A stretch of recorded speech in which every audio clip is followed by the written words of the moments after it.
I want to pigtail on what you talked about. That you've said every adjustment does have a positive effect on the brain. Can you explain that? Because like I said, I don't know if many people understand that. For sure.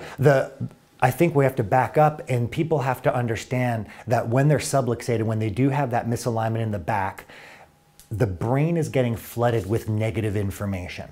So when you have all that distortion from the supporting structures, things like the muscles, the tendons, the disc, everything that supports these vertebrae, and they're on every vertebrae in the spinal column.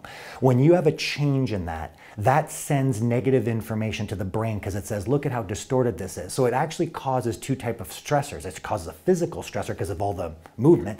And the second thing is it actually starts to gather a lot of inflammation inside of the joints. So that actually sends chemical stress to the brain because inside of inflammation, there's chemicals in there that irritate the nervous system. That's what its job. So when you get that negative information, the brain says, holy cow, let's protect the body. So when the very first thing that we see is we have a big alteration in posture. So that's when you see people with that slunched over posture. That's how the body tries to protect itself because it puts it in a flexed position. So think about it. If I went to threaten you with a baseball bat and I went to threaten to hit you, you would do this, right? You would, contract. If I actually hit you with the baseball bat and you fell to the ground and I threatened to hit you again, you would tuck in a fetal position to protect your head and your organs and stuff, right? So the brain puts the body in a flexed position when it's under threat. And that's why you see so many people with a terrible posture. Now that we know that bad information goes up and the brain says, I need to help fix the body in some way, protect the body in some way.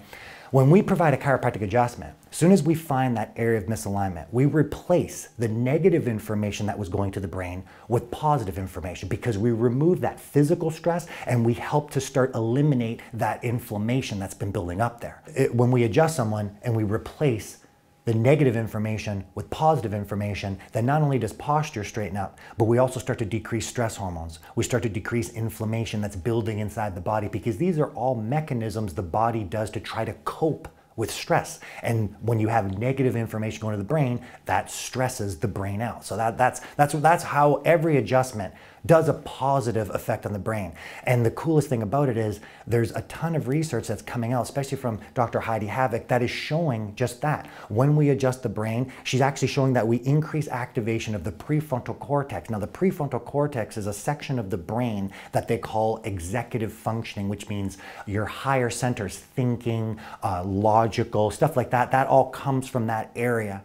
And so if we know that the brain is being affected, that's why I say every time you get adjusted, you are doing a positive effect on the brain. It's a little different from one person to the next.